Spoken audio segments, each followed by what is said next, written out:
বিশ্ব সংবাদে আপনাদের স্বাগত জানিয়ে দিব আন্তর্জাতিক গণমাধ্যমে প্রকাশিত সর্বশেষ আপডেট সংবাদগুলো। শুরুতেই থাকবে গুরুত্বপূর্ণ সংবাদগুলোর শিরোনাম। ইরানের ঐতিহাসিক হামলায় পাগল হয়ে গেছে ইসরায়েল। এদিকে আগুনের গোলা ছুড়ছে হিজবুল্লাহ, হামাস পতনের দিকে এগিয়ে যাচ্ছে ইসরায়েলি বাহিনী। জানিয়ে দিব রাফায় আবারও ব্যাপক হামলা ইসরায়েলের। অপরদিকে ৩ গণকবরে ৩৯২ লাশ, ২০ ফিলিস্তিনকে জীবন্ত কবর দিয়েছে ইসরায়েলি বাহিনী। এদিকে ভেঙে পড়া সৈন্যদের মনোবল বাড়াতে মিথ্যা বলেছে ইসরায়েল, দাবি করেছে হিজবুল্লাহ। অন্যদিকে ইউরোপ এবার ধ্বংস হয়ে যাওয়ার ঝুঁকিতে বলেছে ম্যাক্রো। আরো জানাবো গাজায় ইসরায়েলের যুদ্ধের বিরুদ্ধে যুক্তরাষ্ট্রের বিভিন্ন বিশ্ববিদ্যালয় ব্যাপক বিক্ষোভ অব্যাহত। আরো জানিয়ে দিব বিশ্বব্যাপী মানবাধিকারকে অস্থিতিশীল করছে যুক্তরাজ্য, অ্যামনেস্টি ইন্টারন্যাশনালের প্রতিবেদন। সর্বশেষ জানাবো ৫ মাসে হিজবুল্লাহর ৪৫০০ লক্ষ্যবস্তুতে হামলা চালিয়েছে দখলদার বাহিনী। ভিউয়ার্স, ইসরায়েল ফিলিস্তিন এই যুদ্ধের ইসরায়েলের পরাজয়ের করুণ কাহিনীগুলো নিয়ে ধাপে ধাপে আমাদের প্রতিবেদন আসতে থাকবে, তাই অজানা এসব ঘটনাগুলো সম্পর্কে বিস্তারিত জানতে চ্যানেলটি সাবস্ক্রাইব করে পাশে থাকা বেল বাটনে প্রেস করুন। ভিডিওটি ভালো লাগলে লাইক, কমেন্ট, শেয়ার করে সবাইকে দেখার সুযোগ করে দিন। শুনছিলেন আন্তর্জাতিক গণমাধ্যমে প্রকাশিত সর্বশেষ আপডেট সংবাদগুলোর শিরোনাম, এবারে বিস্তারিত। ১৩ এপ্রিল মধ্যপ্রাচ্যের ভূরাজনীতির সমীকরণ চিরতরে বদলে দিয়েছে ইরান। দামেস্কের ইরানের কনসুলেট ভবনে হামলার শোধ তুলতে সেদিন ইসরায়েলে ঐতিহাসিক হামলা চালিয়েছে তেহরান। ইসরায়েলের দিকে ধেয়ে আসে ৩০০টি ড্রোন ও ক্ষেপণাস্ত্র। অবশ্য এতে তেল আবিব দাবি করেছে এর ৯৯% ক্ষেপণাস্ত্র ও ড্রোনকে তারা ভূপাতিত করেছে। তারা আরো জানিয়েছে এই কাজে তাদের সহায়তা করেছে যুক্তরাষ্ট্র এবং পশ্চিমা মিত্র দেশগুলো। কিন্তু এরপরেই জানা যায় ইরানের হামলায় কেঁপে গেছে ইসরায়েলিদের মন। ফলে মুখে ইসরায়েল যত কথাই বলুক না কেন, ইরানের ওই হামলার পরে তেল আবিব মোটেও স্বস্তিতে নেই। এরপরেই চাঞ্চল্যকর এক তথ্য জানিয়েছে ইসরায়েলি মিডিয়া। ইরানের হামলার পর থেকে হু হু করে বাড়ছে ইসরায়েলে মানসিক রোগীর সংখ্যা। পোস্ট ট্রমাটিক স্ট্রেস ডিসঅর্ডারে ভুগছে ইসরায়েলিরা। এই ধরনের সমস্যায় ভোগা লোকজনকে মানসিক ও মনস্তাত্ত্বিক চিকিৎসা নেওয়ার পরামর্শ দেওয়া হচ্ছে। ইসরায়েলি গণমাধ্যমের খবরে বলা হচ্ছে ইরানের ড্রোন ও ক্ষেপণাস্ত্র হামলার আগেই ইসরায়েলে মানসিক রোগীর সংখ্যা বাড়তেছিল। কিন্তু ওই প্রতিবেদনের আরেক খবরে জানা যায় ইরানের হামলার কারণে সেই রোগীর সংখ্যা অসংখ্য হারে বেড়ে চলেছে। ইসরায়েলের দৈনিক পত্রিকা ইয়নোথ আহরণ তাদের এক প্রতিবেদনে জানিয়েছে গত ৭ অক্টোবর হামাসের অভিযানের পর ইসরায়েলে মানসিক স্বাস্থ্য সেবার ব্যবস্থা পুরোপুরি ভেঙে পড়েছে। জানা গেছে ইরানের হামলার পর সেই পরিস্থিতি আরো দ্রুত গতিতে এগিয়ে যাচ্ছে। ওই প্রতিবেদনে জানা যায় ইসরায়েলে তেমনভাবে মানসিক রোগের কোনো চিকিৎসা নেই। ১৩ এপ্রিলের পর থেকে অধিকৃত ওই ভূখণ্ডে মানসিক রোগীর সংখ্যা প্রায় ৪০০ ভাগ বেড়ে গিয়েছে। টাইমস অব ইসরায়েল জানিয়েছে নজিরবিহীনভাবে এইসব মানসিক রোগীর সংখ্যা বেড়ে যাওয়ার পর ইসরায়েলের স্বাস্থ্য মন্ত্রণালয় নতুন নিউরোলজিস্ট নিয়োগ দেওয়ার কথা বিবেচনা করছে। এদিকে ইসরায়েল সরকার মঙ্গলবার রাতে ফিলিস্তিন প্রতিরোধ যোদ্ধাদের সঙ্গে সংঘর্ষে আরও একজন উচ্চপদস্থ মেজর নিহত হওয়ার তথ্য নিশ্চিত করেছে। তবে সেই মেজর কখন এবং কোথায় নিহত হয়েছে এ বিষয়ে কোনো তথ্য তারা দেয়নি। ইসরায়েলি সামরিক বাহিনী গাজায় তাদের স্থল আক্রমণ শুরু করার পর থেকেই এখনো পর্যন্ত তাদের ২৬১ সেনার মৃত্যুর খবরটি নিশ্চিত করেছে। ইসরায়েলের সামরিক বাহিনী জানিয়েছে ৭ অক্টোবরের পর থেকে তার বাহিনীর মোট নিহতের সংখ্যা ৬০৬-এ পৌঁছেছে। ফিলিস্তিন প্রতিরোধ গোষ্ঠীগুলো অবশ্য ইসরায়েলের এই দাবি প্রত্যাখ্যান করেছে। তারা বলেছে ইসরায়েল সরকার তার প্রকৃত সেনা সংখ্যা নিহতের তথ্য প্রকাশ করেনি, কারণ বেনিয়ামিন নেতানিয়াহু সরকার গাজায় যুদ্ধ পরিচালনা এবং গাজায় যুদ্ধ করতে ব্যর্থতার জন্য দখলকৃত অঞ্চলগুলিতে জনগণের তীব্র ক্ষোভের মুখে পড়েছে। গাজায় যুদ্ধের কারণে ইসরায়েলি সেনা সদস্যরাও পোস্ট ট্রমাটিক স্ট্রেস ডিসঅর্ডারে ভুগছে বলে এমনটি জানা গেছে। হামাস ও ইসরায়েল সংঘাতের পর তীব্র মানসিক সমস্যায় ভুগছেন হাজার হাজার ইসরায়েলি সেনা। এর মধ্যে অন্তত ২০০ সেনাকে মানসিক সমস্যার কারণে চাকরি থেকেই বরখাস্ত করা হয়েছে। গত ২ ফেব্রুয়ারি দেশটির সেনাবাহিনীর ক্লিনিক্যাল রিপোর্টের প্রধান জানিয়েছেন গত অক্টোবর থেকে ইসরায়েলের ৩০,০০০ সেনাকে মানসিক স্বাস্থ্যসেবা পরীক্ষা করা হয়েছে। 200 দিন পেরিয়ে গেছে গাজা যুদ্ধ। হামাস একা নয়, তাদের দিকে হাত বাড়িয়ে রেখেছে হিজবুল্লাহ। গাজা যুদ্ধে নতুন নতুন দিন যোগ হচ্ছে, আর হিজবুল্লাহ তাদের আক্রমণের মাত্রাও বাড়িয়ে চলেছে। যুদ্ধের মূল মন্ত্র গাজা উপত্যকায় হামাস তাদের শ্রেষ্ঠত্ব ধরে রেখেছে। ফিলিস্তিন প্রতিরোধ বিষয়ক বিশেষজ্ঞ হানি আল দানি বলেছেন, পশ্চিম তীরের বর্তমান প্রজন্ম একটি সর্বদা জ্বলতে থাকা আগুনের গোলা হবে, যা সব সময় ইসরায়েলকে ভোগাবে। তার মতে আগামী দিনগুলোতে ইসরায়েলের বিরুদ্ধে আরও সাহসী, শক্তিশালী এবং সৃজনশীল অভিযান দেখা যাবে। আলদালি জোর দিয়েছেন, লেবানন ফ্রন্টে হিজবুল্লাহ তার কার্যক্রমের মাধ্যমে দখলদার ইসরায়েলিদের মনোবল গুঁড়িয়ে দিয়েছে। তিনি হিজবুল্লাহর সাম্প্রতিক অভিযানের কথা বলেছেন, যেখানে হিজবুল্লাহ অধিকৃত ফিলিস্তিন ভূখণ্ডের গভীরে গোলানি ব্রিগেডকে লক্ষ্যবস্তু করেছিল, বিশেষত আক্কাতে। গোলানি ব্রিগেড এবং ইগোস ইন্দিককে টার্গেট করার মাধ্যমে এর উপরে জোর দিয়েছেন তিনি, কারণ এই গ্রুপগুলোকে ইসরায়েলি সেনাবাহিনীর অগ্রগামী যোদ্ধা বলেই মনে করা হয়। হানি আল দালির মতে, হিজবুল্লাহ দখলদারদের বিরুদ্ধে অভিযানের মাধ্যমে দখলদারদের মনে করিয়ে দিচ্ছে যে তারা 2006 সালেও ইসরায়েলি আগ্রাসনবাদীদের বিরুদ্ধে ব্যাপক আকারে জয়লাভ করেছিল এবং যে কোনো যুদ্ধে ইসরায়েলি বাহিনীকে তারা পরাজিত করতে সক্ষম। ফিলিস্তিনি বিষয়ক এই বিশেষজ্ঞের মতে, হিজবুল্লাহর নেতা হাসান নাসরুল্লাহর মতে, ইসরায়েলের আক্রমণের মাত্রা হিসাবে ধীরে ধীরে হিজবুল্লাহ তাদের কার্যক্রম প্রসারিত করেছে। হাসান নাসরুল্লাহ দখলদারিত্বকে সম্বোধন করে বলেছেন, যদি আপনি আঘাত করেন আমরা পাল্টা আঘাত করব, এবং যদি আপনি আক্রমণ প্রসারিত করেন তবে আমরা আরও প্রসারিত করব। আলদানি আল কাসরাম ব্রিগেডসের সাবেক মুখপাত্র আবু ওবায়দার শেষ বক্তব্য থেকে কয়েকটি বার্তা পেয়েছেন, আর এতে প্রথম বার্তাটি হলো হামাস শক্তিশালী হয়ে দাঁড়িয়েছে এবং 200 দিনের যুদ্ধের পরও ইসরায়েলি দখলদারিত্বের মুখোমুখি হতে সক্ষম। তার দ্বিতীয় বার্তাটি হলো গাজা উপত্যকায় ইসরায়েলি সেনাবাহিনী লক্ষ্য অর্জনে ব্যর্থ, আর কখনোই তারা তাদের লক্ষ্য অর্জন করতে পারবে না। এখানে তৃতীয় বার্তাটি হলো আল কাসাম ব্রিগেডস এবং ফিলিস্তিন প্রতিরোধ ইসরায়েলি দখলদারিত্বের মোকাবেলায় নতুন পদ্ধতি এবং কৌশল ব্যবহার করছে। সামরিক বার্তা, আল কাসরাম ব্রিগেডস ফিলিস্তিনের সমর্থক এবং এর নেতৃত্বের অভ্যন্তরীণ সমন্বয়ের মাধ্যমে তার বিজয় প্রদর্শন অব্যাহত রেখেছে।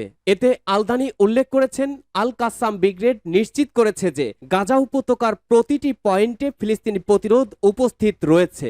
দখলদার সামরিক বাহিনীকে আরও নিঃশেষ করার লক্ষ্যে লড়ে যাচ্ছে হামাসের যোদ্ধারা। এই বিশেষজ্ঞ বলেছেন, ইসরায়েলি বসতি এবং দখলকৃত শহরগুলোতে রকেট ফুরিয়ে গেছে এমন দাবিরও জবাব দিয়েছে তারা। আলদানি জানিয়েছেন, হামাসের অস্ত্রাগার এবং দূরপাল্লার রকেটগুলো এখনও মাঝারি। এসব রকেট উৎক্ষেপণের সময় এবং পদ্ধতি পরিস্থিতির সাথে সমন্বয় করে চলেছে।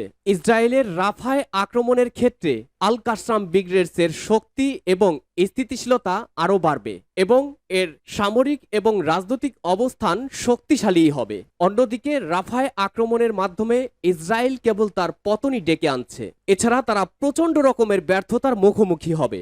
ইসরায়েল ফিলিস্তিন চলছে ভয়াবহ যুদ্ধ। এরই মাঝে আমাদের হাতে এসেছে নতুন আরও একটি খবর, রাফায় আবারও ব্যাপক হামলা শুরু করেছে ইসরায়েল। ফিলিস্তিনের অবরুদ্ধ গাজা উপত্যকার রাফা শহরে এবার ব্যাপক হামলা চালিয়েছে ইসরায়েল। বৃহস্পতিবার 25 এপ্রিল সেখানে বিমান হামলা চালিয়েছে ইসরায়েলি সেনারা। শহরটিতে পুনরায় হামলা চালানোর সতর্ক বার্তা দেওয়ার একদিন পরেই এই হামলা চালালো তারা। এতে ব্যাপক হতাহতের আশঙ্কা করা হচ্ছে।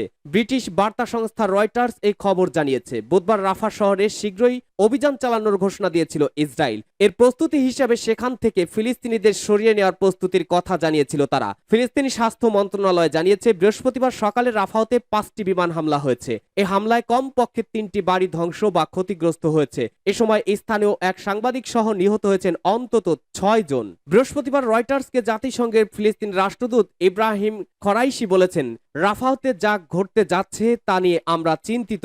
সর্বোচ্চ সতর্কতা জারি করা হয়েছে। তিনি বলেন, অনেকেই পালিয়ে যাচ্ছেন, পরিবার নিয়ে ভয় পাচ্ছেন তারা। তবে তারা যাবে কোথায়? উত্তর গাজায় যাওয়ার অনুমতি নেই তাদের। তারা একটি সংকীর্ণ জায়গায় আটকে রয়েছেন। হামাসকে নির্মূল করার লক্ষ্যে গাজার আকাশ ও স্থলপথে 7 মাস ধরে অভিযান চালিয়ে যাচ্ছে ইসরায়েল। উপত্যকাটি উত্তর ও মধ্য অঞ্চল এবং দক্ষিণের পূর্ব খান ইউনিসে নতুন করে হামলা চালিয়েছে তারা। দখলদার বাহিনীর ব্যাপক ধ্বংসযজ্ঞ, 3 গণকবরে 392 লাশ উদ্ধার, 20 ফিলিস্তিনকে জীবন্ত কবর দিয়েছে ইসরায়েল। দক্ষিণ গাজার খান ইউনিসের 3টি গণকবরের সন্ধান পাওয়া গেছে। এসব গণকবরে 392টি লাশ শনাক্ত করা হয়েছে। এদের মধ্যে অন্তত 20 জনকে জীবন্ত কবর দেওয়া হয়েছে বলে জানিয়েছে খান ইউনিসের বেসামরিক প্রতিরক্ষা অধিদপ্তর। বৃহস্পতিবার এসব তথ্য জানিয়ে অধিদপ্তরটির প্রধান আবু সুলাইমান আন্তর্জাতিক সম্প্রদায়ের প্রতি আহ্বান জানিয়েছেন যেন তারা গাজায় অবিলম্বে আগ্রাসন বন্ধে ইসরায়েলের প্রতি চাপ দেন। আবু সুলাইমান জানিয়েছেন খান ইউনিসের নাসের হাসপাতালের পাশে গণকবর 3টির সন্ধান পাওয়া গেছে। একটি এই হাসপাতালের মর্গের পেছনে, আরেকটি সামনে এবং অপরটি ডায়ালাইসিস ভবনের কাছে। গণকবরে পাওয়া লাশগুলোর মধ্যে মাত্র 65টি তাদের স্বজনরা শনাক্ত করতে পেরেছেন। অনেক লাশ বিকৃত হয়ে গেছে। তিনি বলেন গণকবরে লাশগুলো একসাথে স্তূপীকৃত অবস্থায় ছিল এবং লাশগুলোতে মাঠ পর্যায়ের মৃত্যুদণ্ড কার্যকর এবং জীবন্ত কবরস্থ করার নমুনাও রয়েছে। 20টি লাশ জীবন্ত কবরস্থ করা হয়েছে। গণকবরে পাওয়া লাশগুলোর অন্তত 20 জনকে জীবন্ত কবরস্থ করা হয়েছে বলে জানিয়েছে ফিলিস্তিন বেসামরিক প্রতিরক্ষার সদস্য মোহাম্মদ মুগির। তিনি বলেন তাদের অনেকের হাত পা ছিল এবং কয়েকজনের সাথে মেডিকেল টিউব লাগানো ছিল। আমরা এমন অন্তত 20টি লাশের ফরেনসিক পরীক্ষা করব, বিষয়টি পরিষ্কার হওয়ার জন্য বলেন তিনি। গণকবরে শিশুর লাশ। মোহাম্মদ মুগির বলেন নাসের হাসপাতালের গণকবরে পাওয়া লাশগুলোর মধ্যে শিশুদের লাশও ছিল। তিনি এর পক্ষে ফটোগ্রাফ ও ভিডিও তথ্য সাংবাদিকদের কাছে সরবরাহ করেন। এসব তথ্য প্রমাণ দেখিয়ে তিনি বলেন এটাই প্রমাণ করে যে ইসরায়েলি বাহিনী মানবতা বিরোধী অপরাধ করেছে। সূত্র আল জাজিরা। ভেঙে পড়া সৈন্যদের মনোবল বাড়াতে মিথ্যা বলছে ইসরায়েল। দক্ষিণ লেবাননে হিজবুলার অর্ধেক যোদ্ধাকে হত্যা করা ইসরায়েলের দাবি অস্বীকার করেছে গোষ্ঠীটি। মাত্র কয়েকজন নিহত হয়েছে উল্লেখ করে হিজবুল্লাহ জানিয়েছে ইসরায়েলের প্রতিরক্ষা মন্ত্রী ইয়াইব গ্যালেন্টের দাবি অসত্য এবং ভিত্তিহীন। তিনি ভেঙে পড়া ইসরায়েলি সেনাদের মনোবল বাড়াতে এ মন্তব্য করেছেন। গত 7ই অক্টোবর ফিলিস্তিন মুক্তিকামী গোষ্ঠী হামাস দক্ষিণ ইসরায়েলে নজিরবিহীন হামলা চালায়। তারপর থেকে ইসরায়েলি সেনাবাহিনীর সঙ্গে প্রায় প্রতিদিনই গুলি বিনিময় করে আসছে লেবাননের এই গোষ্ঠীটি। বুধবার ইসরায়েলের প্রতিরক্ষা মন্ত্রী বলেন গাজায় ইসরায়েল হামাস যুদ্ধ কয়েক মাস ধরে চলা আন্তঃসীমান্ত সহিংসতা।